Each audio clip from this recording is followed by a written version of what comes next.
I'm glad to have you here. Follow my story until the end and comment the city you're watching from.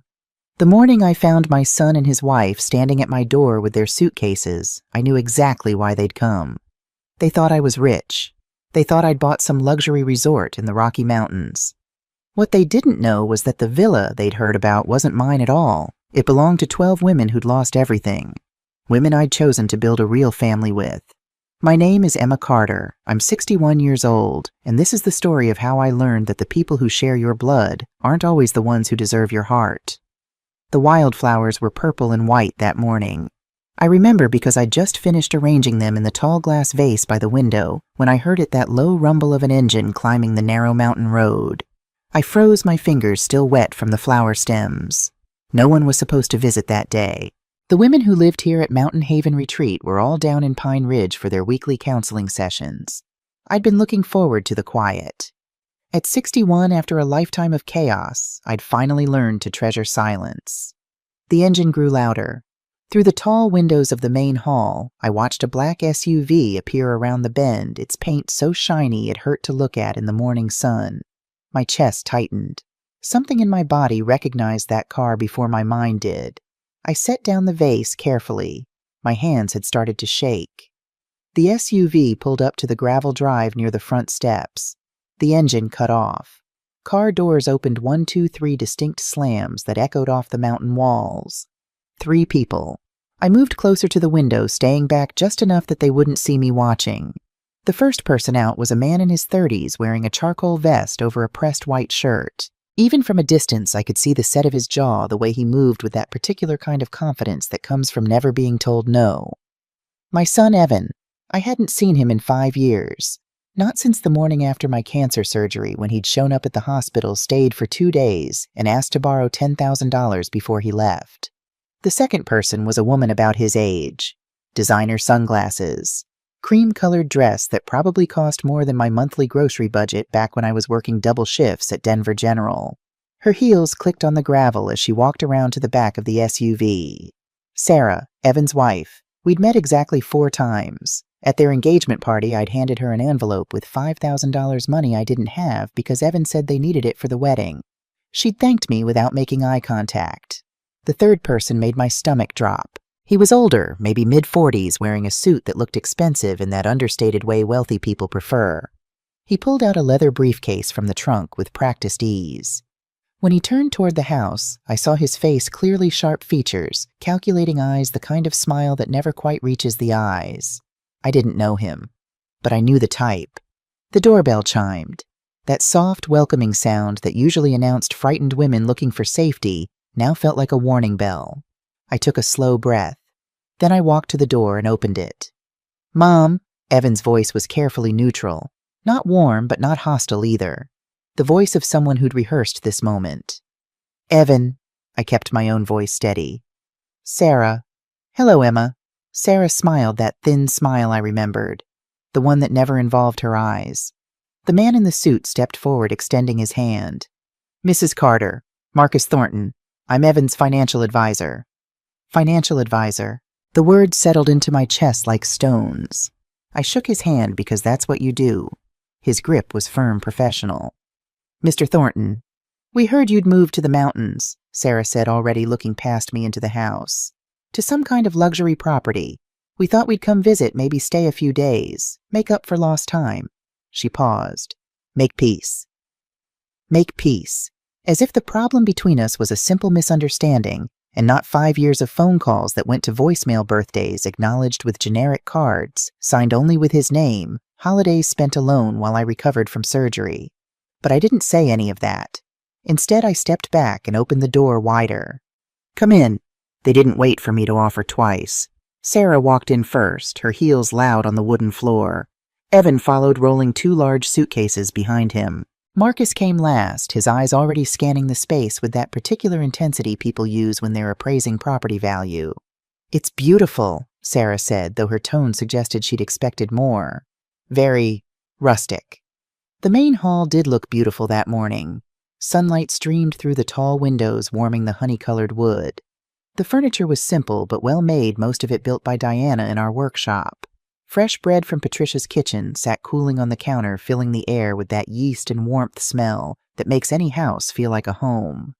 But Sarah wasn't looking at any of that. Her eyes had fixed on something else. The wall. The entire back wall of the main hall was covered in photographs. 47 frames of different sizes arranged in a pattern that had evolved organically over 3 years. Not a professional gallery wall, something more personal, more alive. Every single photograph showed women. Young and old, different races and backgrounds, some smiling alone, others in groups. Some were candid shots working in the garden, laughing over dinner, building furniture in the workshop. Others were more formal, like the portraits we did whenever someone completed our 6-month program. Not a single photo showed Evan. I watched their faces as they stared at the wall. Evan's confusion was genuine. Sarah's mouth had formed a small, perfect O. Marcus pulled out his phone and snapped a photo, trying to be subtle about it. "Mom," Evan said slowly, "who are all these people?" I walked past them to stand in front of the wall. My fingers touched one of the frames gently. "This is Rebecca Torres," I said. "She's 28. She arrived here 3 years ago with a 4-year-old daughter and nowhere to go. Her ex-husband put her in the hospital twice before she found the courage to leave." I moved to another photo. "This is Patricia Reeves, 67 years old. Her 3 sons stole $80,000 from her retirement account and had her placed in a Medicaid nursing home. She came here thinking her life was over." "Mom," Evan tried to interrupt. I kept going. "This is Diana Foster, 45. Her husband spent 15 years convincing her she was worthless, then took everything in the divorce. She showed up here with 1 suitcase and couldn't even write a check in her own name." I turned to face them. "This place isn't what you think it is." Sarah's laugh was sharp and nervous. "What is it supposed to be, then, a hobby?" "It's a recovery retreat," I said calmly. "Mountain Haven. A place where women who've been hurt, abandoned, and told they're worthless can come to rebuild their lives." The silence that followed felt thick enough to touch. Marcus recovered first, his business brain clearly working. "A nonprofit, that's admirable, Mrs. Carter. Tax benefits must be substantial." "It's not a nonprofit," I said. "It's my home, and theirs." Evan was staring at me like I'd started speaking a foreign language. "You live here with strangers." "They're not strangers," I said quietly. "Not anymore." Sarah turned in a slow circle, reassessing everything with visible disappointment. "So this isn't a resort or investment property?" "No." "But the property value," Marcus started. "I don't care about property value," I interrupted. "I care about giving women a place to heal." Evan's face had gone through several emotions in quick succession. Now it settled on something that looked like concern but felt more like calculation. "Mom, we need to talk. About your situation." My situation. As if I were the one with problems. "Let's sit down," I suggested. "I'll make coffee." "Actually," Sarah looked at the suitcases Evan had left by the door. "Where should we put our things? Which room is ours?" The presumption in that question, which room is ours, took my breath away. "There are no guest rooms," I said. "Everyone here shares cabins. 6 women to a cabin." Sarah blinked. "You're joking." "I have 1 small guest house for emergency situations. You can stay there. Tonight." "Tonight?" Evan frowned. "Mom, we were hoping to stay longer. To really reconnect."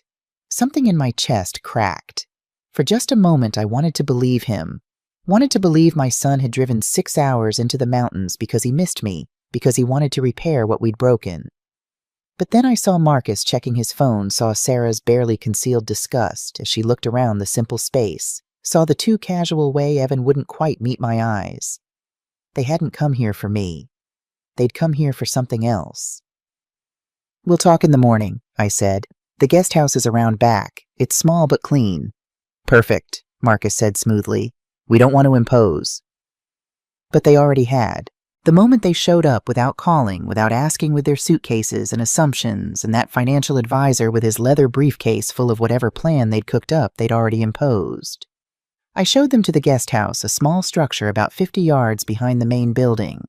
It had 1 bedroom with a queen bed, a pull-out couch in the living area, and a tiny bathroom. Basic but functional. Sarah's nose wrinkled as she walked inside. Coat, the word meant small. Inadequate. Not what she'd expected. Dinner is at 6 in the main hall, I said from the doorway. If you want to join us? Us? Evan asked. The women. We eat together every night. Right. He set down his suitcase. We'll be there. I didn't go back to the main hall right away. Instead, I walked to my private quarters, a small suite of rooms on the second floor of the main building. My bedroom, a tiny office, and a bathroom that still felt luxurious after years of hospital housing with shared showers. The office was where I kept the security system. I'd installed cameras 2 years ago after an incident with one of our residents' abusive ex-partners who'd tracked her here. Nothing serious happened. Sheriff Morrison had handled it professionally, but it had scared me enough to take precautions. 6 cameras covered the property main entrance, parking area, workshop, garden, and both sides of the main building. 1 camera pointed directly at the guest house. I opened my laptop and pulled up the live feed. Felt guilty for about 3 seconds, then reminded myself that people who show up unannounced after 5 years of silence had forfeited certain privacy expectations. The camera angle showed the guest house living room through the window. Evan and Sarah were visible unpacking. Marcus was on his phone, pacing. I turned up the volume. The audio quality wasn't perfect, but good enough. Exactly as you described it, Marcus was saying into his phone. Remote location, minimal security, elderly residence. A pause. Yes, the property is substantial, at least 20 acres, possibly more. Main building is newer construction, well maintained. Elderly residence. The phrase made my jaw clench. Evan was rifling through his suitcase, not really listening. Sarah had disappeared into the bedroom. Marcus ended his call and turned to Evan. Okay, so the good news is the property is definitely worth pursuing.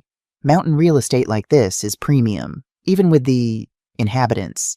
We're looking at high 7 figures, maybe more. Marcus, Evan's voice carried a warning tone. She's my mother. I know that, Marcus said smoothly, which is why this needs to be handled delicately. But Evan, you're looking at $127,000 in debt, not the 53 you told Sarah about. My hand froze on the mouse. $127,000. What? Sarah's voice came from the bedroom doorway. She appeared in frame, her face pale. You said 53. You promised me it was only 53. Evan wouldn't look at her. There were some additional complications. Complications? Her voice rose. That's almost 3 times what you told me. How could you? Sarah, please. Evan held up his hands. Let's not do this now. When would you like to do it, Evan? After we're homeless. Marcus stepped between them, ever the mediator. This is exactly why we're here. Mrs. Carter has assets, significant assets, and no clear beneficiary. She has me, Evan said. I'm her son. Yes, Marcus agreed. But does she have a will? Is it updated? What happens if something were to happen to her at her age? Health complications. She's 61, Evan interrupted. Not 90. Old enough, Marcus said, especially if she's showing signs. Signs of what? Sarah had lowered her voice, but not her intensity. Marcus pulled out a folder from his briefcase. Mental decline, poor judgment, giving away assets to strangers. The state of Colorado has very clear statutes about elder care and capacity. The words felt like ice water down my spine. You want to have her declared incompetent, Sarah said slowly, not a question. I want to protect Evan's inheritance, Marcus corrected. And frankly, Mrs. Carter's welfare. Is it really healthy for a woman her age to be living in isolation with a dozen unstable women? What if there's an incident? What if she gets hurt? Evan was shaking his head. That's extreme. She seems fine. Fine, Marcus gestured toward the window. Evan, your mother has given up a normal life to play house with charity cases. She's isolated herself from family. She's spending down assets on people who'll never pay her back, in any court that would raise serious questions about judgment. This is insane, Evan said, but his voice lacked conviction. This is practical, Marcus countered. Look, I'm not suggesting anything permanent. Just a temporary conservatorship while we sort out the financial situation. Get the property assessed, maybe sell to a developer, set up a proper trust fund for her care. She could live very comfortably in a nice facility. A facility, Evan's voice rose. You want to put my mother in a nursing home. A luxury retirement community, Marcus amended smoothly. Much more appropriate for someone her age than living in the wilderness with a bunch of broken women. Broken women. The phrase made my hands curl into fists. Sarah had gone very quiet. When she spoke again, her voice was thoughtful. How long would it take the conservatorship? With the right evidence, 2 to 3 months. We'd need documentation of concerning behavior, financial mismanagement, maybe a sympathetic doctor's evaluation. I'm not drugging my mother, Evan said flatly. No one's suggesting that. Marcus's patience was clearly wearing thin. But Evan, you need to focus. You're $127,000 in debt. Your business failed. Your credit is destroyed. Your mother is sitting on a gold mine and giving it away to strangers. At some point, you have to choose her feelings or your survival. The silence that followed was heavy. Finally, Evan spoke. Let me talk to her tomorrow. Just let me try talking to her first. Marcus nodded slowly. Of course, family first. But Evan, he paused. If she refuses to help, we'll need to move to Plan B. I closed the laptop. My hands were shaking. Not from shock, I'd suspected something like this the moment I saw Marcus step out of that SUV. But hearing it laid out so plainly, so clinically, made it real in a way that suspicion never could. They wanted to take everything. Not just the property, but my autonomy, my choices, my freedom. I stood up and walked to the window.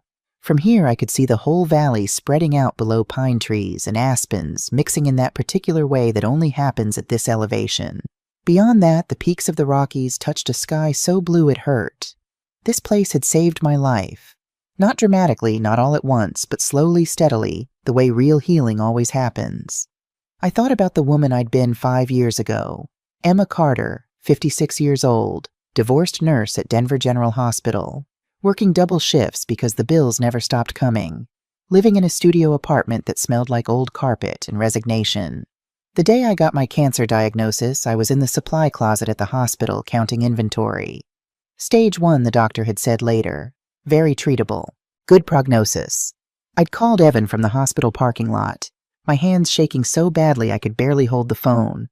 Mom! His voice had been distracted. I'm in a meeting. Can I call you back? I have breast cancer, I'd said, just like that. No preamble. A pause. Oh, Mom. God, I'm sorry, are you okay? I'm having surgery next week, Wednesday. Wednesday. I could hear him typing. Next Wednesday, the 14th. Yes. I'll be there, I promise. As soon as the surgery's done, I'll drive up. He'd sounded sincere. Maybe he had been in that moment. I had the surgery alone. Woke up alone in recovery with a nurse, not someone I knew. We were short-staffed that day, checking my vitals. Went home to my studio apartment alone with a drain tube and painkillers and instructions for wound care. Evan called that evening. Traffic was bad, he said. He'd come tomorrow. Tomorrow became the day after, then the day after that. He showed up 72 hours post-op carrying takeout Chinese food and apologies. Stayed for 2 days. We didn't talk about anything that mattered. He mostly worked on his laptop while I dozed on the couch hooked up to my drain. On the second day while I was making tea, he brought it up. Mom, I know the timing is terrible, but I need to ask you something. I'd known from his tone what was coming. What is it, Evan? I'm in a bit of a financial bind. The business needs a cash injection to get through the quarter. Just $10,000. I'd pay you back with interest in 3 months. $10,000. 3 months of my salary after taxes. I don't have that kind of money, Evan. What about the house? You could take out a line of credit. There is no house. I sold it to pay off your father's debts. I have a studio apartment and a 10-year-old car. His face had shown genuine surprise. He really didn't know, hadn't asked. But Dad died 6 years ago. Yes, and it took me 5 years to pay off everything he owed. The gambling debts, the credit cards, the second mortgage I didn't know about. Evan had looked away. I didn't know it was that bad. You didn't ask. He'd left the next morning. No mention of the $10,000. No offer to help with my recovery. Just a hug and a promise to stay in touch. I received a birthday card from him 5 months later. Generic. No personal message beyond his signature. That was 5 years ago. In the year after my surgery, something shifted in me. I kept working at the hospital, but differently. Started volunteering at a women's shelter on my days off. Met women whose stories made my own struggles feel manageable by comparison. Rebecca was the first one I really connected with. She was 25 then, with a 3-year-old daughter and a broken arm that was healing wrong because she'd been too scared to go to the hospital. Her husband had thrown her down the stairs. I'd helped her navigate the restraining order process, found her a pro bono lawyer, helped her apply for emergency housing. She'd cried in my arms one night after a court hearing. "I don't know how I'll ever repay you." "You don't repay kindness," I'd told her. "You pay it forward." That phrase became my mantra. I met Patricia at a community center. She'd been placed in a nursing home by her sons after they cleaned out her bank accounts. The facility was understaffed, underfunded, and she'd lost 40 pounds in 3 months. When I met her, she was trying to do her own taxes at the library because she couldn't afford help and wanted to report her sons for fraud. Diana I found through the hospital. She'd come in for stitches after walking into a door, the same lie I'd heard 1,000 times. I'd sat with her in the examination room and told her the truth, that it wouldn't get better, that she didn't deserve it, that leaving was possible. 6 months later, she left. With nothing. Her husband had taken everything, the house, the bank accounts, even her jewelry. Everything in her name he'd convinced her to sign over years ago for tax purposes. These women taught me something my own family never had, that worth isn't measured in what you have, but in who you are. When my mother died, my last living parent, she left me $63,000. Not a fortune, but combined with my retirement savings and the money from selling my father's coin collection, it was enough. Enough to buy 27 acres in the mountains outside Pine Ridge, Colorado. Enough to build a small main hall and 2 cabins. Enough to create something that mattered. I invited Rebecca first, then Patricia, then Diana. Word spread quietly through networks of women who knew someone who needed help. By the end of the first year, we had 6 residents. By year 2, 12. We grew vegetables, built furniture, taught each other skills, healed. I named it Mountain Haven Retreat, but we all just called it home. And now Evan wanted to take it away. Call me incompetent. Put me in a luxury facility while he sold the land to developers. Over my dead body. The sound of vehicles on the gravel drive pulled me from my thoughts. I checked my watch, 3:47 p.m. The women were back early from town. I went downstairs to meet them. Rebecca came through the door first, her daughter Sophia's hand firmly in hers. At 7 now, Sophia had grown from that terrified toddler into a bright, curious child who loved books and bugs equally. "Emma." Sophia broke away and ran to me. I caught her in a hug that smelled like strawberry shampoo and sunshine. "How was town, sweetheart?" "We got ice cream, and Mama said I could get a library book about frogs." "A book about frogs sounds perfect." I looked over Sophia's head at Rebecca. "How was the session?" Rebecca's smile was genuine but tired. Therapy sessions always took a lot out of her. "Good." Hard but good. Her eyes found the guest house visible through the window. "You have visitors. My son and his wife." Understanding crossed Rebecca's face. She knew enough about my history with Evan. We'd had many late-night talks about complicated family relationships. Patricia came in next, carrying 2 cloth grocery bags. At 67, she moved with the efficient energy of someone who'd spent decades as an accountant. Her late husband's watch, the only thing her sons hadn't managed to steal, glinted on her wrist. "Emma, I got the good flour, the whole wheat from that bakery you like." She set the bags on the counter, then noticed my expression. "What's wrong?" "Nothing. I just have some unexpected guests." Diana appeared in the doorway, saw my face, and immediately went on alert.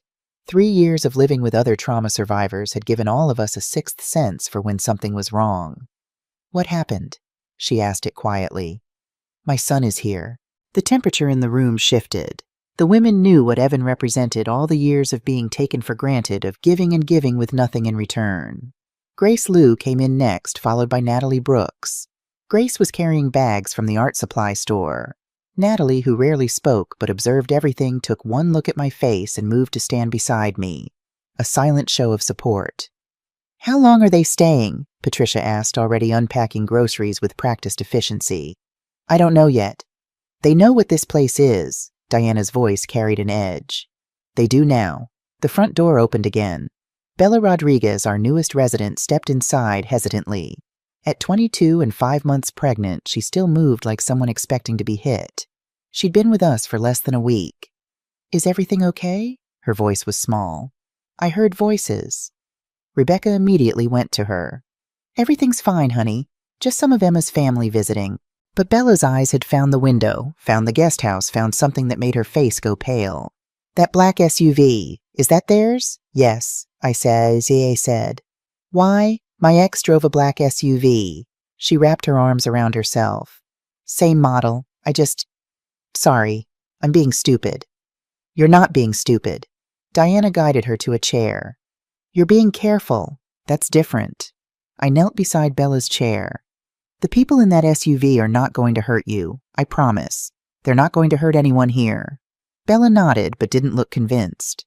The sound of the guest house door opening made us all turn. Through the window I could see Evan, Sarah, and Marcus heading toward the main building.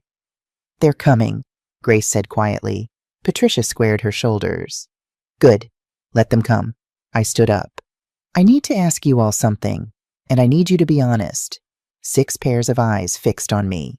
This could get complicated, I said. My son and his wife, they have expectations, and that man with them is some kind of financial advisor. They're going to be asking questions, making judgments. It might get uncomfortable. When hasn't it been uncomfortable? Diana said with a slight smile. We're used to uncomfortable. I know, but you don't owe me anything. If you want to stay in your cabins until they leave. Absolutely not, Patricia interrupted. This is our home too. We're not hiding. Rebecca nodded. Besides, I want to meet the famous Evan. The famous Evan. There was no mistaking the irony in her voice. The door opened. Evan stepped in first, followed by Sarah and Marcus. They stopped just inside the threshold, clearly not expecting to find the hall full of people. Oh, Evan said. Sorry, we didn't mean to interrupt. You're not interrupting, I said. We're just back from town. Everyone, this is my son Evan, his wife Sarah, and their associate Marcus. Financial advisor, Marcus corrected with a smooth smile. There was a moment of awkward silence. Then Patricia stepped forward, extending her hand. Patricia Reeves. I manage the household finances here. Marcus's eyebrows rose slightly. A pleasure. Diana Foster. Diana didn't offer her hand.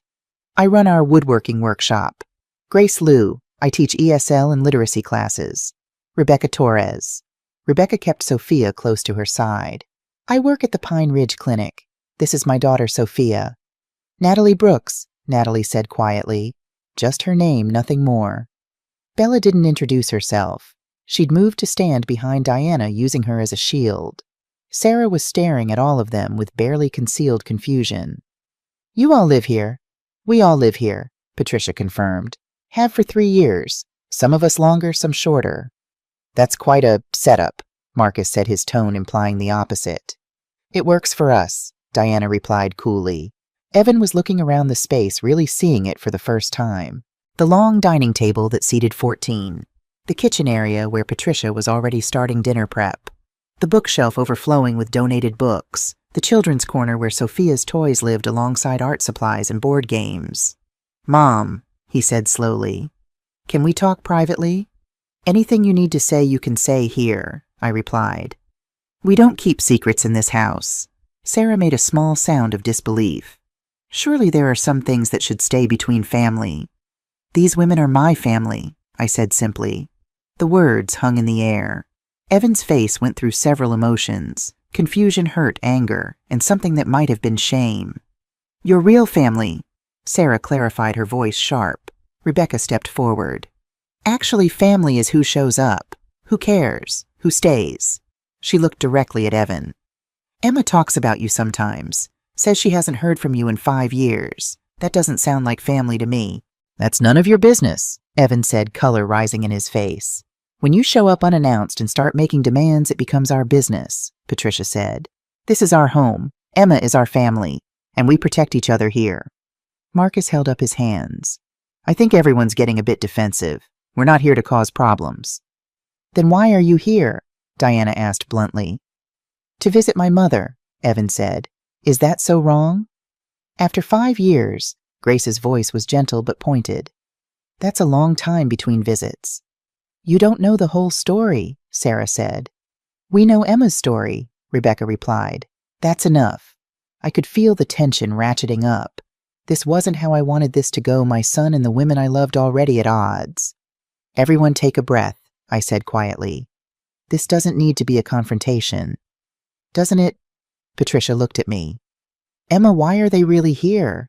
It was the question I'd been avoiding. The one I couldn't answer without exposing everything I'd heard on that security footage. Evan must have sensed my hesitation because he jumped in. We came because we heard Mom was living alone in the mountains. We were worried. That's all. She's not alone, Diana said. With strangers, then, Sarah amended. Surely you can understand our concern. A woman her age isolated. I'm 61, I interrupted. Not 90, and I'm not isolated. I'm surrounded by people who actually care about me. The barb hit its mark. Evan flinched. Mom, that's not fair. Isn't it? The words came out sharper than I intended. When's my birthday, Evan? He blinked. What, my birthday? What day is it? April 23rd, May 16th. It's been May 16th for 61 years. The silence was deafening. Even Sophia seemed to sense it pressing closer to her mother's leg. Evan looked genuinely stricken. I'm sorry. I should know that. Yes, I agreed. You should. Marcus cleared his throat. Perhaps we should discuss this tomorrow when everyone's had a chance to... To what? Patricia cut him off. Prepare lies. We don't work that way here. I don't think anyone's lying, Marcus said carefully. Just misunderstanding. There's no misunderstanding. My voice came out tired. Evan, Sarah, Marcus, you're welcome to stay tonight in the guest house. But tomorrow morning we're going to have a very honest conversation about why you're really here. We told you why, Sarah started. You told me what you wanted me to believe, I corrected. Tomorrow I want the truth. All of it. I didn't sleep that night. At 2:47 a.m. I gave up pretending and went down to the kitchen. Made myself chamomile tea that I didn't drink. Sat at the long dining table in the dark, watching the moon paint silver lines across the wooden floor. My laptop sat in front of me, still showing the paused security footage from earlier. Marcus's words frozen on the screen. She's spending down assets on people who'll never pay her back. People who'll never pay her back. As if love could be measured in transactions. As if the life I'd built here was just bad accounting. I heard footsteps on the stairs. Soft, careful. Someone trying not to wake the others. Rebecca appeared in the doorway, wrapped in an oversized cardigan. Couldn't sleep either. Not really. She came and sat beside me, not asking permission, not waiting for an invitation. That was one of the first things we taught women here, that they had a right to exist in space without apologizing for it. Sophia had a nightmare, Rebecca said. About her father. She hasn't had one in months. Was it the SUV seeing Bella's reaction? Maybe. Or maybe she just sensed the tension. Rebecca looked at the laptop screen. Are you watching the security footage? I should have lied. Should have closed the laptop and changed the subject. Instead, I turned it so she could see. They're planning to have me declared incompetent, I said quietly. Take the property. Put me in a facility. Rebecca didn't look shocked. I know. You know, Diana heard them talking this afternoon, through the window. She was going to tell you, but then you seemed like you already knew. Rebecca put her hand over mine. What are you going to do? I don't know yet. Yes, you do. She smiled slightly. You're going to fight. You're going to make them see exactly who you are. And if they still choose to be blind, you're going to show them the door. She made it sound so simple. Maybe it was. I keep thinking about when Evan was little, I said. Before his father died. He was sweet, thoughtful. He'd bring me dandelions from the yard like they were diamonds. People change, Rebecca said gently. Sometimes they grow toward the light. Sometimes they don't. He's my son. I know, and you'll always love him. But Emma, loving someone doesn't mean letting them destroy you. She was right. I knew she was right. I'd told her the same thing 3 years ago when she was deciding whether to leave her husband. Come on, Rebecca stood up. If we're not sleeping, we might as well make breakfast. The good breakfast. The one that says don't mess with us. Despite everything, I smiled. The full spread, the full spread. By 6 a.m., the kitchen was filled with the smell of Patricia's fresh-baked biscuits, scrambled eggs with cheese and herbs from Grace's garden bacon that Diana had picked up from the farmer's market, and the hash browns that Natalie made better than anyone. Coffee percolated in the big urn we used for community meals. The women gathered without being called. They knew. Somehow they always knew when one of us needed the others.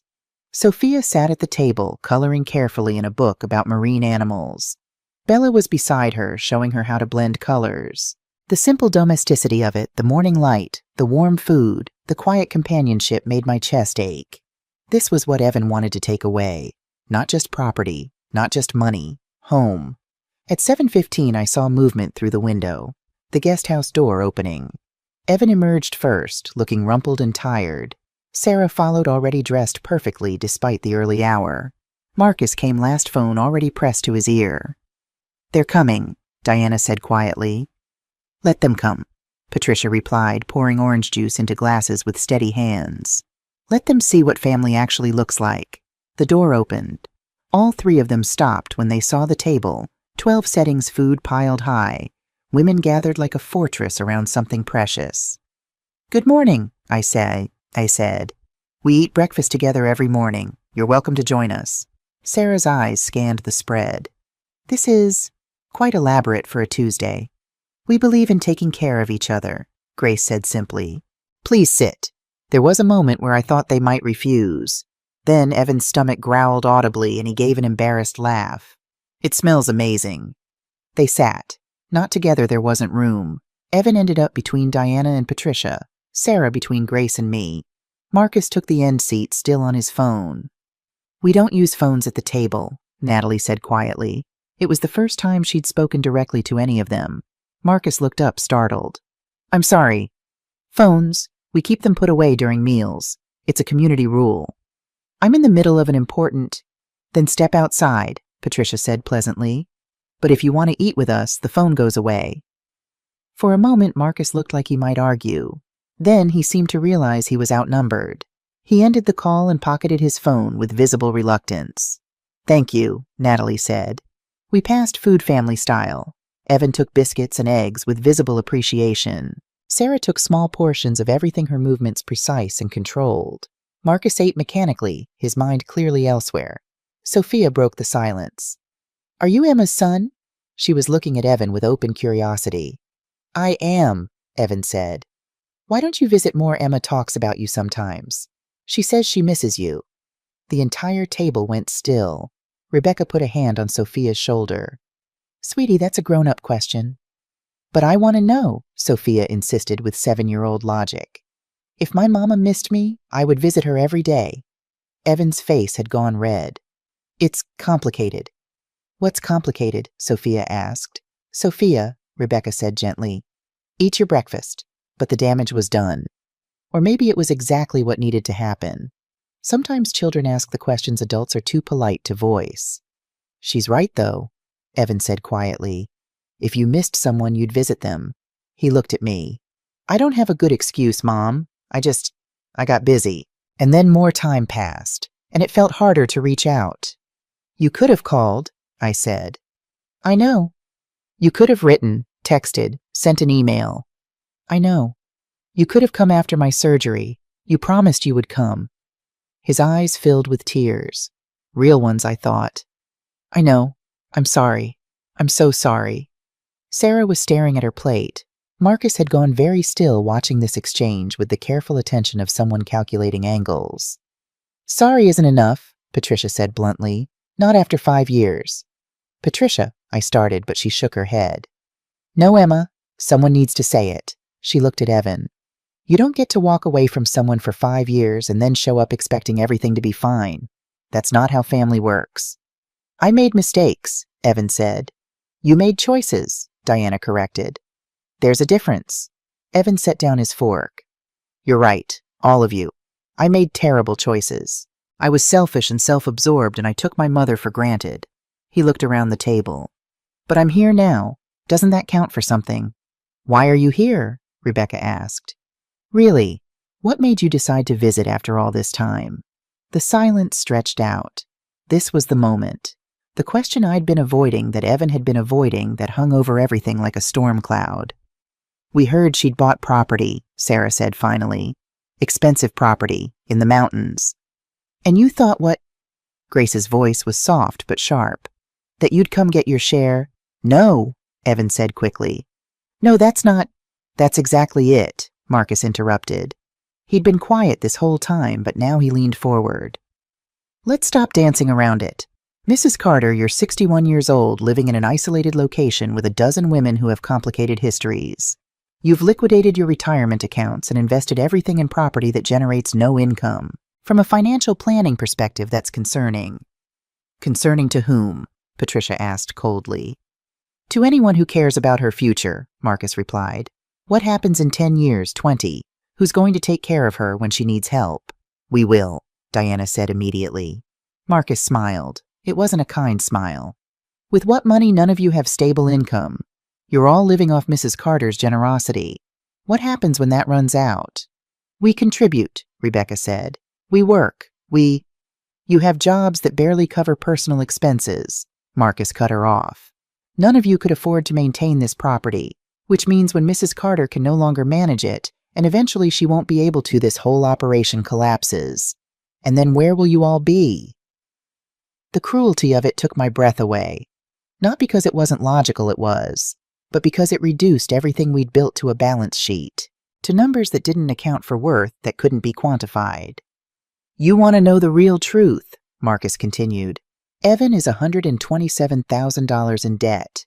His business failed, his credit is destroyed, and his mother is sitting on assets worth well over $1 million that she's giving away to strangers. Marcus, Evan said sharply, that's enough. Is it? Marcus turned to him. You wanted to try talking first, so talk. Tell your mother what happens if you can't pay your debts. Tell her about the people you borrowed from. Tell her what they've threatened to do. Sarah had gone pale. Marcus, stop. Why? So we can keep pretending this is about family reconciliation. Marcus looked at me. Mrs. Carter, your son is in serious trouble. The kind of trouble that doesn't go away with apologies or good intentions. He needs money, significant money, and you have it. So that's why you came, I said quietly. Not a question. Evan wouldn't meet my eyes. I was going to explain. I was going to ask for help properly. I didn't want it to come out like this. How did you want it to come out? Patricia demanded. What was the plan? Butter her up for a few days and then hit her with the bill? It wasn't like that, Evan insisted. Then what was it like? Diana asked. Because from where we're sitting, it looks like you showed up after 5 years of silence because you need money. That's not family. That's opportunism. You don't understand, Sarah said desperately. We're going to lose everything. Our house, our cars, everything we've worked for. Good, Natalie said quietly. Everyone turned to stare at her. She so rarely spoke that when she did, people listened. Maybe you need to lose everything. Maybe that's the only way you'll learn what actually matters. Sarah's face crumpled. That's easy for you to say. You don't have anything to lose.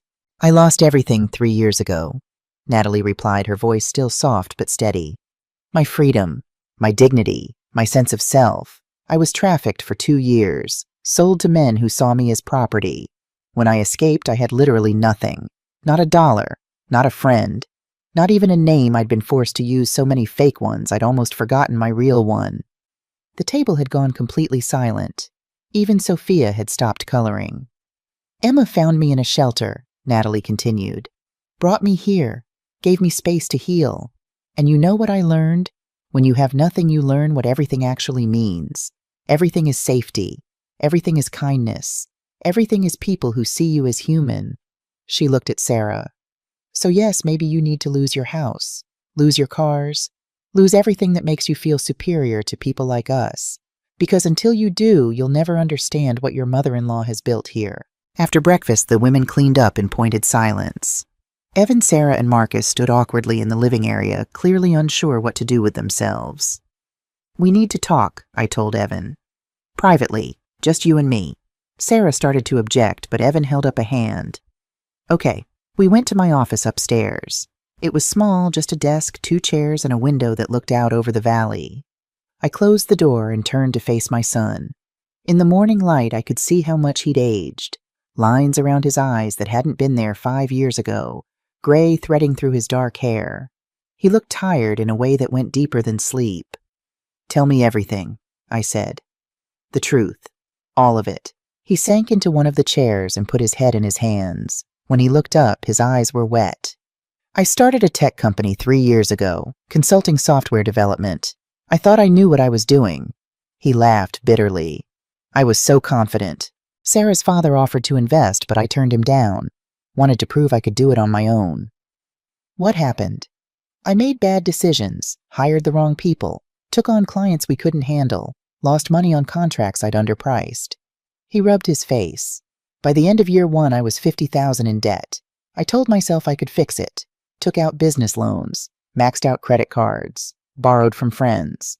And Marcus was a friend of a friend, said he could help restructure my debt, get me better terms.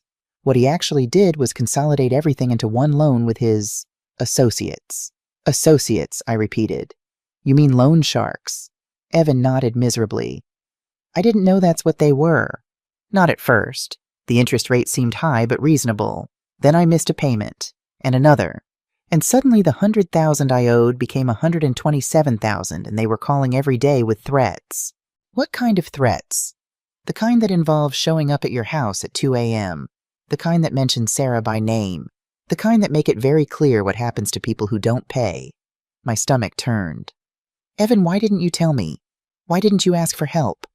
Because I was ashamed. The words burst out of him. Because I was 33 years old and I'd failed at everything. Because you'd already sacrificed so much for me, and I couldn't bear to ask for more. Because... His voice broke. Because I'd been such a terrible son, and I didn't think I deserved your help. So instead you came here to take it. He flinched. No, maybe. I don't know. He looked at me. When Marcus found out you'd bought property in Colorado, he saw an opportunity. He said we could restructure everything if we could get access to your assets. He talked about conservatorship, about having you declared incompetent if necessary. I told him no. I told him I'd never do that to you. But you still came here. I came here because I thought I hoped that if I explained everything, if I was honest, you might help. Not because you had to. Because you wanted to. Tears were streaming down his face now. I came here hoping that maybe despite everything I'd done, you still loved me enough to help. The words hit me like a physical blow. Because of course I still loved him. He was my son. You don't stop loving your children no matter how much they hurt you. But love and trust are different things. And I didn't trust Evan. Not anymore. How much do you need? I asked quietly. His head snapped up. What, to clear the debt. To get these people off your back. How much, Mom, I can't. How much, Evan? $150,000, he whispered. With penalties and interest. $150,000. More than half of what I had left in liquid assets after building the retreat. And if I gave it to you, what would happen? I'd pay off the debt. Start over. Maybe get a regular job instead of trying to run my own business. Be normal. And us? What would happen with us? He looked confused. What do you mean, would you visit, would you call? Would you be part of my life, or would you disappear for another 5 years until you needed something else? Mom, that's not fair. Isn't it? I leaned forward. Evan, you said you came here hoping I still loved you. But do you love me? Really love me? Or do you just love what I can do for you? Of course I love you. Then why didn't you come when I had cancer? Why didn't you call on my birthday? Why didn't you check on me after your father died and I was left with all his debts? My voice was rising. Why has every interaction we've had in the past decade involved you needing something from me? I don't know. He was crying openly now. I don't have a good answer. I was selfish. I was blind. I took you for granted because you were always there, always reliable, always willing to help. And by the time I realized what I'd lost, I didn't know how to fix it. So you showed up with your wife and a loan shark planning to take my home. I didn't plan that Marcus did. I was desperate and I went along with it because I couldn't see another way out. I stood up and walked to the window. Below, I could see the women moving around the property. Patricia in the garden, Diana in the workshop, Rebecca walking with Sophia toward the trail that led to the creek. My family, the one I'd chosen, the one that had chosen me back. I'm going to tell you something, Evan, and I need you to really hear it. I turned to face him. I spent 56 years of my life being useful to people who didn't value me. Your father used me as a bank account and emotional support while he gambled away our future. You used me as a safety net, an ATM, while you pursued your dreams. I gave and gave and gave until there was nothing left of me. Mom, I'm not finished. My voice was firm. When I came here, when I built this retreat, I made a choice. I chose to give my time, my energy, and my resources to women who appreciated it, who worked for it, who treated me like a person, not a resource. I gestured out the window. Rebecca works 40 hours a week at the clinic and still comes home to help with dinner. Patricia manages our finances and teaches classes on budgeting. Diana builds furniture that we sell to support this place. Grace tutors and gardens. Natalie creates art. Bella, who's been here less than a week, has already offered to help however she can. They're not your family, Evan said desperately. They're more family than you've been in years. The words came out sharper than I intended, but they were true.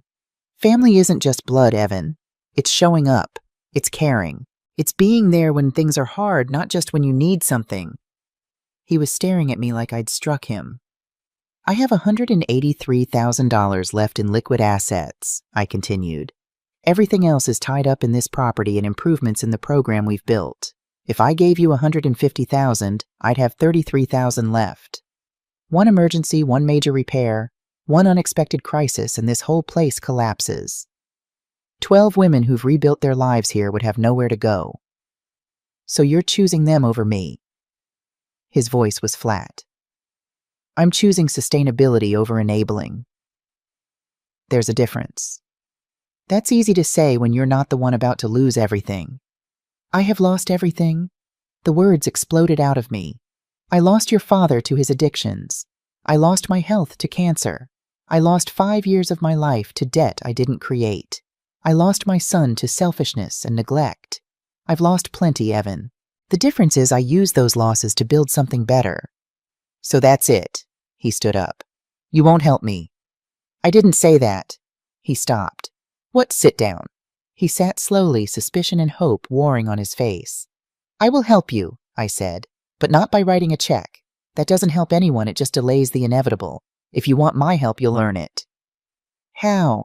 You'll stay here. 6 months. You'll live in one of the cabins with the others. You'll work in the garden, the workshop, wherever we need you.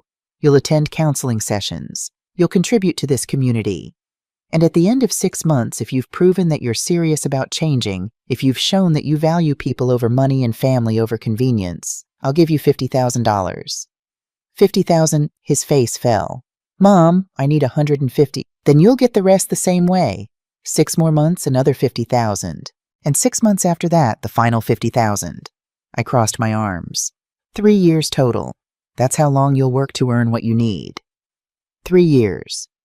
3 years during which you'll rebuild our relationship. 3 years during which you'll become the man you should have been all along. 3 years during which you'll learn what family actually means. And if I say no, then you leave, and you figure out your debts on your own. He stared at me for a long moment. What about Sarah Marcus? Sarah can stay if she agrees to the same terms. Marcus leaves. Today. Mom, he tried to have me declared incompetent, Evan. He's not staying in my home. Evan's shoulders slumped. Can I think about it? You have until this evening. Dinner is at 6. If you're at the table, I'll know your answer. After Evan left my office, I sat in my chair for a long time staring at nothing. I'd done the right thing. I knew I had. Giving Evan money wouldn't fix his problems. It would just postpone them. He needed to learn accountability, self-sufficiency, the value of hard work. But he was still my son. And part of me wanted to write that check, hand it over, and pretend that money could fix what was broken between us. A knock on the door pulled me from my thoughts. Come in. Patricia entered, carrying 2 mugs of tea. She handed me one and sat in the chair Evan had vacated. Diana told me the basics. 3 years. 3 years. He'll say no. Probably. And if he does, then I'll know for certain what I already suspect, that he loves the idea of having a mother more than he actually loves me. Patricia sipped her tea. You know what the hardest part of leaving my sons was? What's accepting that I'd raised them wrong. That somewhere along the way I'd taught them that they could take without giving. That I'd trained them to see me as a resource instead of a person. She looked at me. You're not responsible for who Evan became, but you are responsible for what you allow him to continue being. Is that from therapy? No, that's from 3 years of watching you teach the rest of us how to set boundaries. She smiled slightly. Figure I should return the favor. We sat in comfortable silence for a moment. What do you think he'll choose? I asked. I don't know, but I know what Sarah will choose. What, she'll tell him to leave? She married him for his success and potential, not for who he actually is. When you stripped away the possibility of easy money, you showed her exactly what she'd be committing to: real work, real change, real humility. Women like Sarah don't do humility. Patricia was probably right. I'd seen it in Sarah's face during breakfast, the growing realization that this wasn't going to be the windfall she'd expected. And Marcus? I asked. Marcus will cause problems. Men like him don't just walk away when they've identified an asset they want. He'll try something. Like what? I don't know, but we should be careful. The afternoon passed tensely. I worked in the garden with Patricia, pulling weeds and harvesting vegetables. Physical labor helped clear my mind. Around 3 p.m., I saw Marcus leave the guest house and walk to his car. He made several phone calls, pacing back and forth, his expression growing darker with each conversation. Diana came out from the workshop. Emma, that man is taking pictures of everything. The cabins, the main building, the garden. He's documenting the property. For what? Nothing good, I'd guess. She was right. At 3:47, 2 vehicles I didn't recognize pulled up the drive. A man and woman got out of the first car, both dressed in business casual. The second car held 3 people in uniform. County building inspectors. Marcus greeted them like old friends, shaking hands, gesturing toward the property with proprietorial confidence. Patricia appeared at my elbow. What's happening? Marcus called in a building inspection. Can he do that? Anyone can file a complaint. They have to investigate. The inspectors spread out across the property, with Marcus following, pointing things out. The woman was taking notes on a tablet. The uniformed officers, I realized they were fire marshals, were checking the cabins one by one. Diana came out of the workshop looking furious. They're saying the electrical in cabin 3 isn't up to code, which is bullshit. I had a licensed electrician do that work.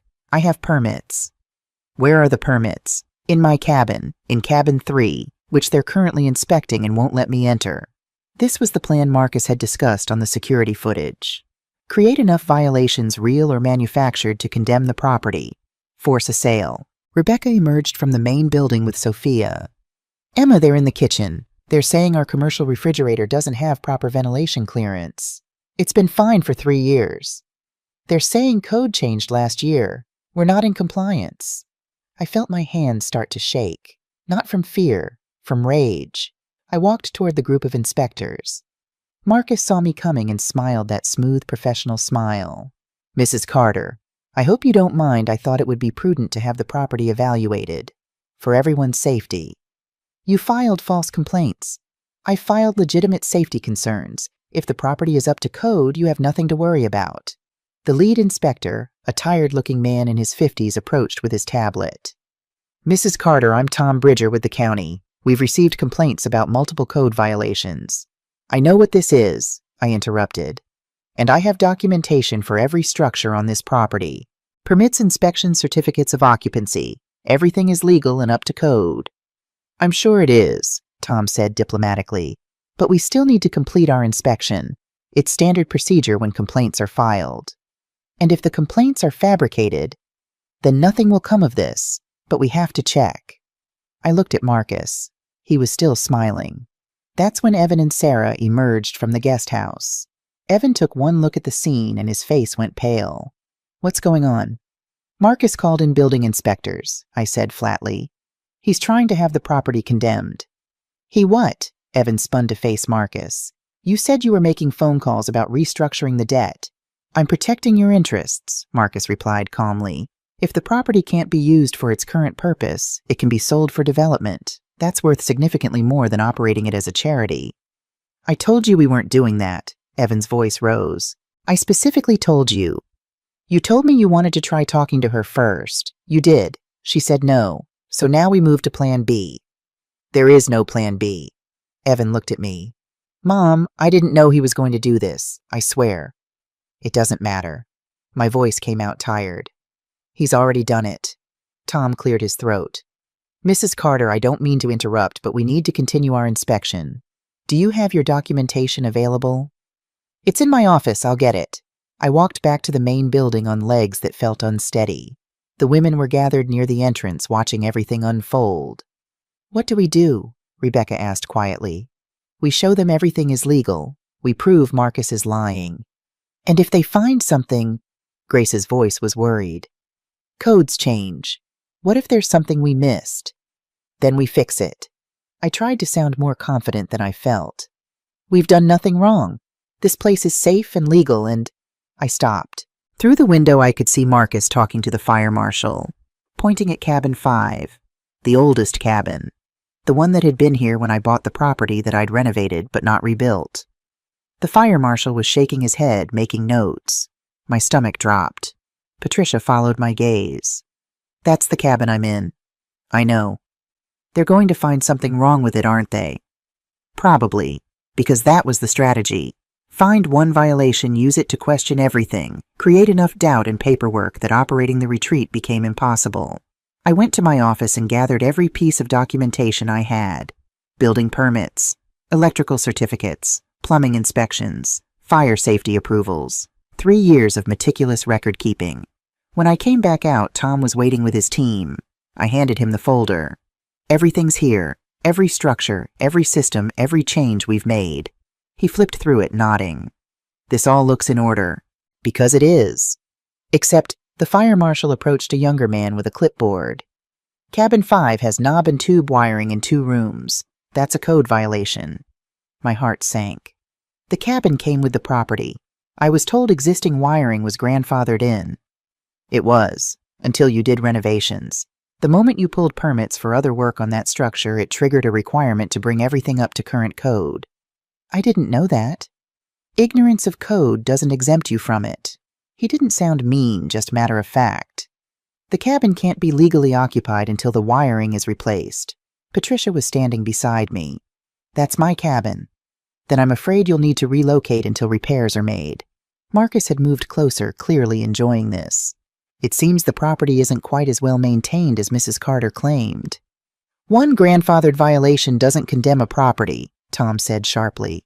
He'd apparently picked up on what Marcus was doing. Mrs. Carter has 60 days to remediate. That's standard procedure. 60 days? Patricia looked at me. Emma, where will I… You'll move into my suite, I said immediately. We'll figure it out. And if there are other violations we haven't found yet, Marcus pressed. How many women will be displaced? How many safety issues are we overlooking? That's enough, Evan said suddenly. Everyone turned to look at him. He was staring at Marcus with something that looked like hatred. You've made your point. You found a violation. 1 violation in a 3-year-old operation. Congratulations. I'm protecting your interests, Marcus said again. No, you're protecting yours. Evan's voice was shaking. You want this property condemned so you can force a sale and get your money. You don't care about my mother. You don't care about these women. You don't even care about me. I'm just another debt to collect. Evan, you're being emotional. I'm being clear for the first time in months. Evan turned to me. Mom, I'm sorry. I brought this to your door. I let him convince me that there was an easy way out. I was wrong. Evan, Sarah's voice was sharp. Don't do anything stupid. Stupid would be letting this continue. He looked at Tom. My mother's property is legal. 1 code violation doesn't change that. And the complaint that brought you here was filed in bad faith by a man who's trying to profit from manufactured problems. Tom nodded slowly. I kind of figured that out. He looked at Marcus. Mr. Thornton filing false complaints is a misdemeanor in Colorado. If I determine that's what happened here, I'll be forwarding this case to the district attorney. Marcus's confident expression finally cracked. I filed legitimate safety concerns.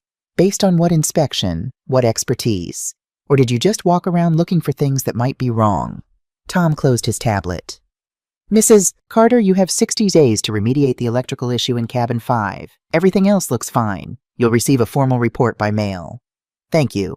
Tom and his team packed up and left. The fire marshals followed. Within minutes, it was just us again, me, the women, Evan, Sarah, and Marcus. Marcus rounded on Evan. What were you thinking? You just cost yourself. I cost myself nothing, Evan interrupted. You were never going to help me. You were helping yourself. Your debt doesn't disappear just because you grew a conscience. I know, but I'd rather deal with it honestly than by destroying my mother. Marcus's face went hard. Then you're a fool, and you're on your own. He grabbed his briefcase from the guest house and walked to his car without looking back. The engine roared to life and he peeled out, sending gravel flying. In the silence that followed, Sarah let out a bitter laugh. Well, that's it then. We're ruined. No, Evan said quietly. We're free. Sarah stared at Evan like he'd lost his mind. Free? We're not free. We're broke. We owe $127,000 to people who threatened to break kneecaps, and your mother just made it clear she's not writing us a check. She offered to help, Evan said. She offered to make you work like a servant for 3 years. Sarah's voice was rising. That's not help. That's punishment. No, Patricia said quietly. That's accountability. Sarah whirled on her. I wasn't talking to you. Maybe you should be. Patricia didn't flinch. Because you're standing in a place built by women who had nothing and rebuilt everything, and you're calling honest work punishment. Patricia, I said gently, let them talk. No. Diana stepped forward. She's right to say it. I'm tired of watching them treat what we've built like it's beneath them. Rebecca joined them, Sophia holding tight to her hand. We work 40-hour weeks and still come home to cook and clean and contribute. What makes you think you're above that? I'm not, Sarah started. You are, Grace said softly. It's in every look you've given us since you arrived. Every time you've wrinkled your nose at our food, our furniture, our lives. You think we're charity cases. Broken things Emma collected out of pity. Natalie moved to stand with the others. Even Bella, who'd been so quiet and scared, straightened her spine. They formed a line between Sarah and me, not threatening, just present. A wall of women who'd learned to take up space to defend what mattered. This is insane, Sarah said. Evan, tell them. But Evan wasn't looking at her. He was looking at the women, really seeing them for the first time. When's the last time you worked a real job? He asked Sarah suddenly. She blinked. What, a job? When's the last time you actually worked? I managed our household, with a housekeeper, a gardener, and a meal service, Evan said quietly. When's the last time you cooked a meal from scratch, cleaned a bathroom, planted something, and watched it grow? That's not fair. We had the money for help. Money we borrowed. Money we didn't have. Evan looked at me. Mom, I need to tell you something about why I really stayed away. Everyone went quiet. After Dad died, I was angry. At him for leaving. At you for not somehow preventing it. At myself for not being there. He swallowed hard. But mostly I was angry because I realized I was becoming him. I felt my chest tighten. Evan? He was never satisfied. Never present. Always chasing the next thing that would make him feel important. And I looked at my life, the business I was building, the money I was spending, the way I treated people, and I saw him. I saw all his worst traits in me. Tears were streaming down his face now. I stayed away because I was ashamed. Because every time I talked to you, you were kind and loving and patient, and I knew I didn't deserve it. I knew I was using you the same way Dad did, and I couldn't face that. So instead you faced nothing, Patricia said. Not cruel, just honest. Instead I faced nothing, Evan agreed. I buried myself in work and debt and bad decisions because that was easier than admitting I needed to change. Sarah was shaking her head. This is ridiculous. We don't have time for therapy confessions. We need to figure out what we're going to do about the debt. I know what I'm going to do, Evan said. I'm staying. The words hung in the air like something solid. You're what? Sarah's voice had gone very quiet. I'm accepting Mom's offer. 6 months here. Working, learning, changing. He looked at me. If you'll still have me. I wanted to say yes immediately. Wanted to pull my son into my arms and tell him everything would be okay. But I'd spent too many years being the person who fixed things, who made everything easy, who never let anyone face real consequences. On one condition, I said, anything. You call your creditors today. You tell them the truth that you're working on a payment plan, but it will take time. You don't hide from them. You don't pretend the problem doesn't exist. You face it honestly. He nodded. Okay. And you attend counseling. Real counseling with the therapist we use in town. Twice a week minimum. Okay. And you work. Really work. Not symbolic work to make yourself feel better. Actual labor that contributes to this community. I will. I promise. Sarah was backing toward the guest house. You've lost your mind. Both of you. I'm not staying here like some refugee. Then don't, Rebecca said simply. Go home. Figure out your life. But stop treating ours like it's worthless just because we started from nothing. I didn't. You did, Diana said. From the moment you walked in, you've made it clear you think we're beneath you. That what we've built here is pathetic. That Emma wasted her life on broken women who'll never amount to anything. That's not— I have a college degree, Grace interrupted. I taught high school English for 23 years. I'm not uneducated. I'm not stupid. I just married a man who convinced me I was both of those things, and it took me until I was 48 to realize he was wrong. I was a corporate lawyer, Diana said. Made 6 figures. Had a corner office. Lost it all because I believed my husband when he said I was lucky to have him. That no one else would want me. I'm a licensed nurse, Rebecca added. I work in a clinic that serves people who can't afford private doctors. I'm raising a daughter who speaks 2 languages and reads at a 4th grade level even though she's only 7. I'm not broken. I'm surviving. Patricia smiled slightly. And I managed a $50 million portfolio before my son stole my retirement. I now manage a $200,000 annual budget for this retreat. I haven't lost my skills. I've just redirected them toward people who deserve them. Natalie, who almost never spoke, stepped forward. I was trafficked for 2 years. Sold to men who treated me like property. I have scars on my body and in my mind that will never fully heal. But I'm not broken. I'm here. I'm alive. I create art that sells for real money. I'm learning to be human again. She paused. What are you learning, Sarah? The silence that followed was profound. Sarah's face had gone through several emotions: anger, shame, defensiveness, and finally something that might have been recognition.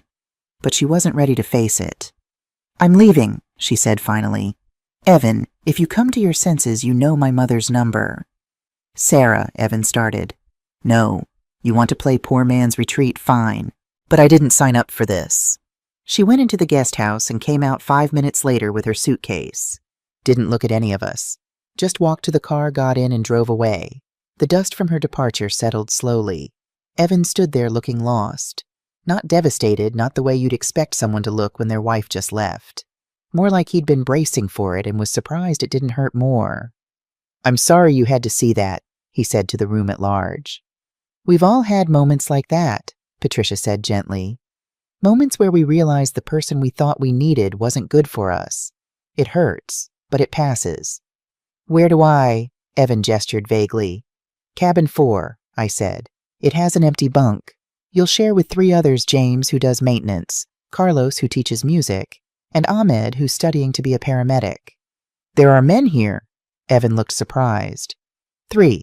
We started accepting male residents last year. Turns out trauma and the need for community aren't gender-specific. I pulled a key from my pocket. Same rules for everyone. Up at 6, breakfast at 6:30, work assignments from 8 to 4, dinner at 6, community meeting on Wednesday nights, therapy twice a week. No exceptions. He took the key. Thank you, Mom. Don't thank me yet. Wait until you've spent a week hauling firewood and cleaning communal bathrooms. I will. And Mom, he paused. I'm sorry, for all of it. I know sorry isn't enough, but it's a start. It's a start, I agreed. The first week nearly broke him. Evan wasn't used to physical labor. His hands blistered from working in the garden with Patricia. His back ached from helping Diana move lumber in the workshop. He burned dinner when it was his turn to cook and had to start over while everyone waited patient but hungry. On day 3, I found him sitting outside cabin 4 at 2 a.m., head in his hands. Can't sleep, I asked. He jumped. Mom, I didn't hear you. Old habit. I used to do night rounds at the hospital. I sat beside him on the steps. What's wrong? Everything hurts. My hands, my back, my legs. I haven't worked this hard in— He laughed bitterly. Maybe ever. You want to quit? No. Yes. I don't know. He showed me his blistered palms. I'm not good at this. Any of this. I burned dinner. I mixed up the laundry. Yesterday I accidentally dug up Grace's medicinal herb section thinking it was weeds. Despite everything, I smiled. She was very patient about that. She was. That's the thing, everyone's so patient. Even after everything I've done, everything I've said, they treat me like I'm one of them. You are one of them. But I'm not. He looked at me. They're here because terrible things happened to them. I'm here because I made terrible choices. It's not the same. Isn't it? I leaned back against the railing. Rebecca chose to marry her husband. Diana chose to stay for 15 years. Patricia chose to trust her sons with her money. We all make choices, Evan. Some turn out to be mistakes. The question is what you do after. I don't know what I'm doing. I thought I'd come here and it would be hard but manageable, like camping or something. But this is... He gestured helplessly. This is real life. This is people depending on each other, contributing, mattering, and I don't know how to do that. So learn. What if I can't? Then you'll fail, and that's okay too. I stood up. Evan, you've spent your whole adult life afraid of failure, but failure is just information. It tells you what doesn't work so you can try something else. That's very therapeutic of you. I've been going to counseling too, for 3 years. You think I built this place alone? I had help. Lots of it. I put my hand on his shoulder. Go to bed. Tomorrow you're helping Natalie in the art studio. She needs someone to prep canvases. I don't know how to prep canvases. Then she'll teach you. That's how this works.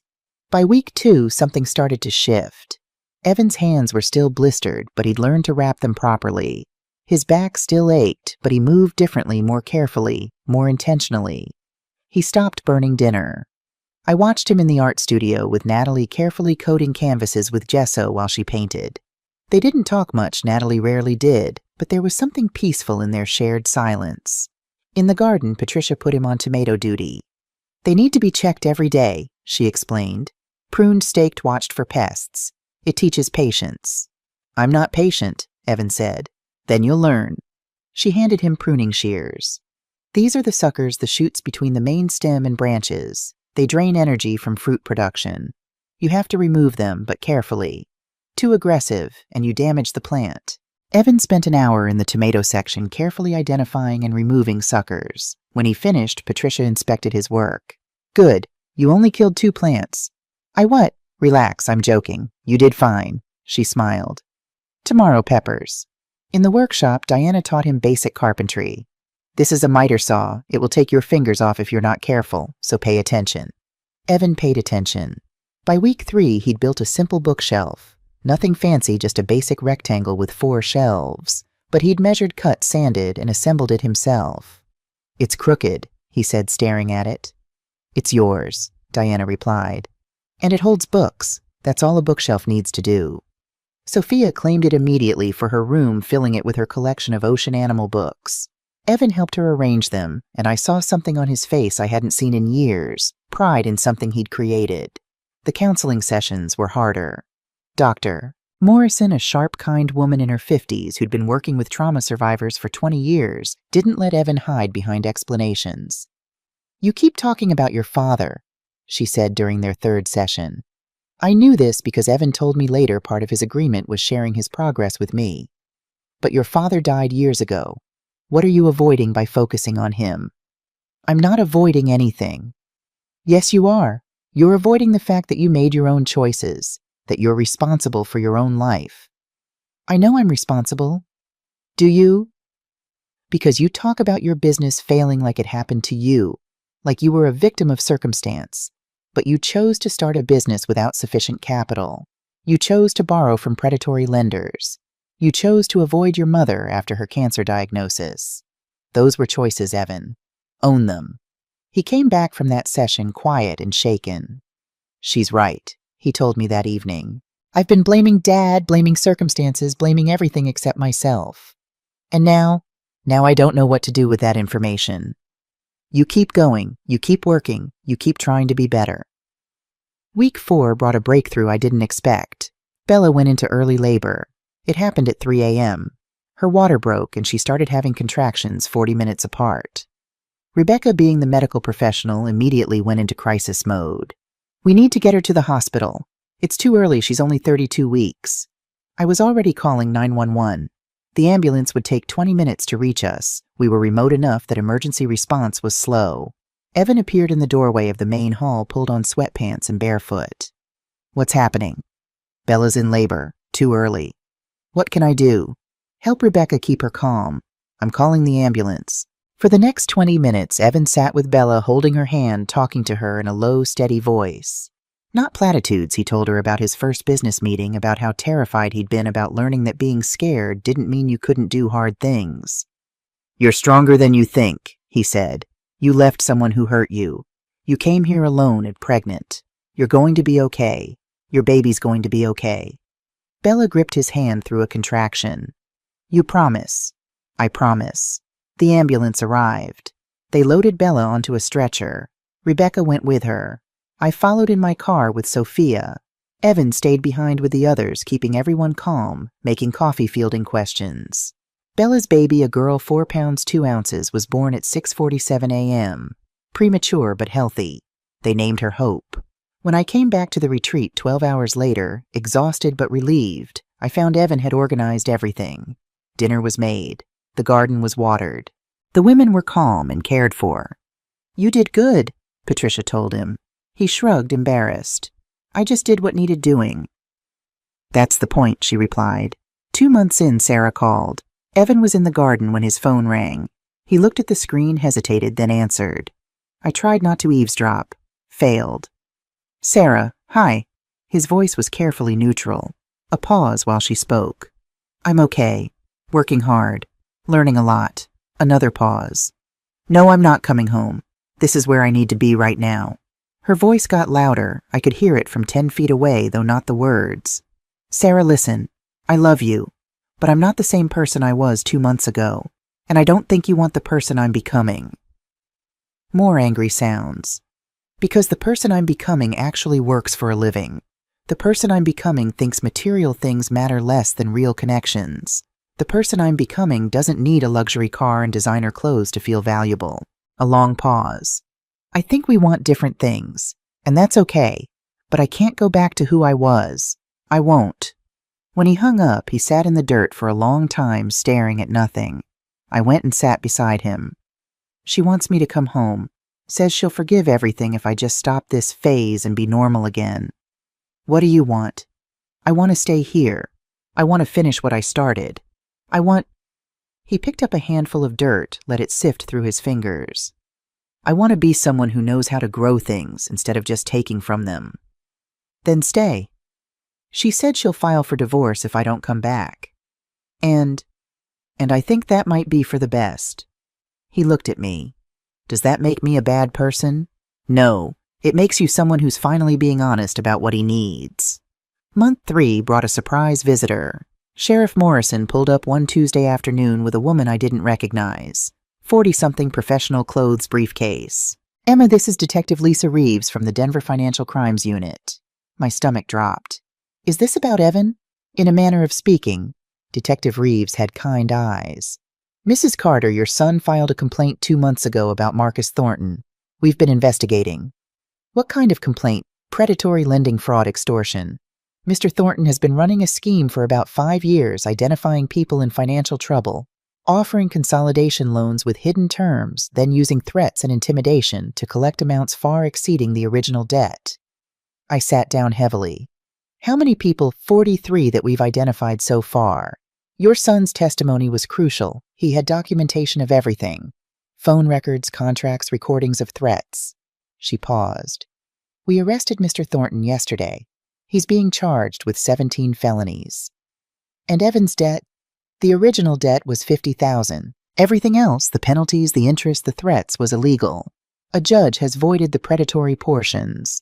Your son owes $50,000 to the legitimate creditor who's agreed to a payment plan over 5 years with reasonable interest. $50,000. Still a lot, but manageable. Not life-destroying. Where's Evan? I asked. Workshop, Sheriff Morrison said. Want me to get him? No, I'll tell him later. I looked at Detective Reeves. Thank you for investigating, for believing him. He made it easy. The documentation he provided was thorough and organized. He's clearly learned attention to detail somewhere. I smiled. He's learning a lot of things. That evening at dinner, I told Evan about the detective's visit. He set down his fork carefully. So I only owe $50,000 now. Plus reasonable interest, but yes. That's manageable. I could pay that off in 5 years working a regular job. You could? I agreed. But I still want to stay the full 6 months, if that's okay. Patricia smiled. More than okay. We're getting used to having you around. Plus, you're finally not terrible at cooking, Rebecca added. Last night's pasta was actually good. It was edible, Diana corrected, but she was smiling. Evan laughed, really laughed for the first time since he'd arrived. High praise in this place. Month 4. Bella came back from the hospital with baby Hope. Tiny pink perfect. The women gathered around like aunts, cooing and offering advice. Evan hung back, uncertain. You can hold her, Bella said. If you want. I don't know how. Sit down. I'll show you. She placed the baby in his arms with careful instruction. Hope was so small she fit in the crook of his elbow. She's perfect, Evan whispered. She is, Bella looked at him. Thank you for that night, for staying calm when I was terrified. I didn't do anything. You did everything, she smiled. You reminded me I could be brave. I watched my son holding that tiny baby, saw the wonder on his face, and realized he was learning something he'd never known before: how to be gentle, how to protect something vulnerable, how to care for something without expecting anything in return. Month 5. Sarah's divorce papers arrived. Evan signed them without hesitation. You okay? I asked. Yeah, it feels right, like closing a door that should have closed a long time ago. Any regrets? Only that I didn't become this person sooner. Maybe if I had, we could have built something real. He sealed the envelope. But you can't build anything real on a foundation of lies and pretense. I know that now. Month 6 arrived faster than I expected. The morning of Evan's last day, I woke to find him already in the kitchen making breakfast for everyone. Pancakes, bacon, fresh fruit, coffee. Couldn't sleep, I asked. Didn't want to. This is my last morning cooking for everyone. I wanted it to be good. The women gathered slowly, drawn by the smell of food and coffee. When everyone was seated, Patricia stood up. Evan, we wanted to give you something. She handed him an envelope. Inside was a card signed by everyone and a check for $5,000. What is this? We all contributed, Rebecca explained. Money we've saved from our jobs. It's not much, but it's a start on your debt. I can't take this. You can and you will, Diana said firmly, because that's what family does. They help each other. Evan's eyes filled with tears. Thank you.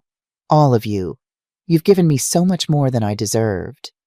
You've earned it, Patricia said simply. You showed up every day. You did the work. You changed. After breakfast, I took Evan to my office. I promised you $50,000 after 6 months, I said. I'm keeping that promise. I handed him a check. He stared at it. Mom, with what the women gave me, I only need $45,000 now. Consider the extra $5,000 a bonus, for doing more than I expected. I don't know what to say. Say you'll keep going, keep growing, keep being the man you've become. He pulled me into a hug, a real one, the kind we hadn't shared in years. I will. I promise. 2 years later, I stood in the main hall of Mountain Haven Retreat, arranging wildflowers in a glass vase. Purple and white petals caught the morning light. The retreat had grown. We now had 8 cabins, 22 residents, and a waiting list. Bella and Hope lived in cabin 6. Hope was 2 years old, running through the garden, helping Patricia pull weeds. The wall of photographs had expanded. New faces, new stories, new beginnings. And right in the center, added just last month, a photo of Evan. Not Evan from 2 years ago, slick and desperate and lost. Evan now, building a cabin, smiling, home. He'd stayed 6 more months after that first period ended. Then 6 more. Then he'd asked if he could stay permanently. Not as a resident, he'd said, as staff. I want to help run this place, if you'll have me. I'd said yes. He now managed our administrative work, handled legal issues, and taught financial literacy classes. He'd paid off his entire debt 18 months early through a combination of his work here, weekend consulting jobs, and careful budgeting. The door opened. Evan came in carrying his daughter. Yes, daughter. 6 months after his divorce was finalized, he'd met Jennifer, a social worker in Pine Ridge, who'd referred several women to our program. They'd dated for a year before getting married in a simple ceremony in our garden. Their daughter, Lily, was 4 months old. Morning, Mom, Evan said, kissing my cheek. Morning, sweetheart. I took Lily from him, breathed in that baby smell that never gets old. How's my granddaughter? Perfect, like her grandmother. He grabbed a cup of coffee. Big day today. 3 new residents arriving. I know. Are the cabins ready? Patricia checked everything twice. Diana built new bed frames. Grace organized welcome baskets. We're ready. Through the window, I saw the women gathering for morning work assignments. Rebecca was walking Sophia to the bus stop. She was 9 now, in 3rd grade, thriving. Natalie was heading to the art studio with a new resident who wanted to learn painting. Bella was in the garden with Hope, teaching her daughter the same things Patricia had taught her. This place hummed with life. Real life. Hard-won and precious. "Mom," Evan's voice pulled me back. "I have something to tell you." "What's it?" "Jennifer and I have been talking about buying property nearby, starting a similar program for men. We'd work closely with you, same model, same philosophy. What do you think?" I thought about the boy who'd shown up 2 years ago, desperate and broken, looking for easy money. I thought about the man standing in front of me, now wanting to build something that mattered. "I think your father would be proud, and I know I am." His eyes filled with tears. He cried easier, now had learned it wasn't weakness. "Thank you for not giving up on me. Thank you for not giving up on yourself." The sound of vehicles on the gravel drive announced the new residents. 3 women, 3 different stories, 3 new chances. I handed Lily back to Evan and went to the door. This was the moment I loved most, opening the door to someone who felt like they had nothing, showing them a place where they could become everything. "Welcome to Mountain Haven," I said to the first woman, who looked frightened and hopeful in equal measure. "Come in. You're home." That evening after dinner, after the new residents had been settled, after Hope and Lily were asleep, and the mountain air had turned cool and pine-scented, I sat on the porch with a cup of tea. Patricia joined me, then Diana, then Rebecca, Grace, Natalie, Bella, Evan, Jennifer, my family. Not the one I was born into, but the one I'd chosen, the one that had chosen me back. "Emma," Sophia appeared in the doorway holding a drawing. "I made this for you." It was a picture of the retreat, all the cabins, the garden, the mountains, and in the center, stick figures holding hands, dozens of them. "Family," Sophia had written across the top in careful letters. I pulled her onto my lap. "It's perfect, sweetheart."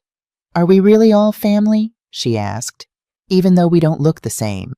"Especially because we don't look the same," I said. "Family isn't about looking alike. It's about showing up, caring, staying."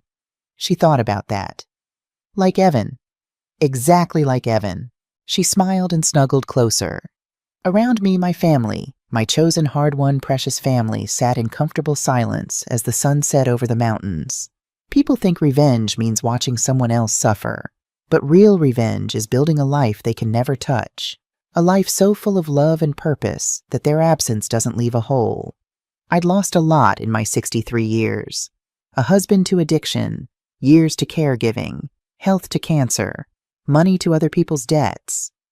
But I'd gained more. I'd gained women who fought beside me. I'd gained a son who'd learned to be better. I'd gained grandchildren who'd grow up knowing that family is something you build, not something you're born into. And I'd gained myself, the version of Emma Carter who knew her worth, who set boundaries, who chose love without losing herself in the process. That was the real victory, not the property, not the program, not even the relationships. The victory was knowing that at 63 years old, I was finally completely, authentically free.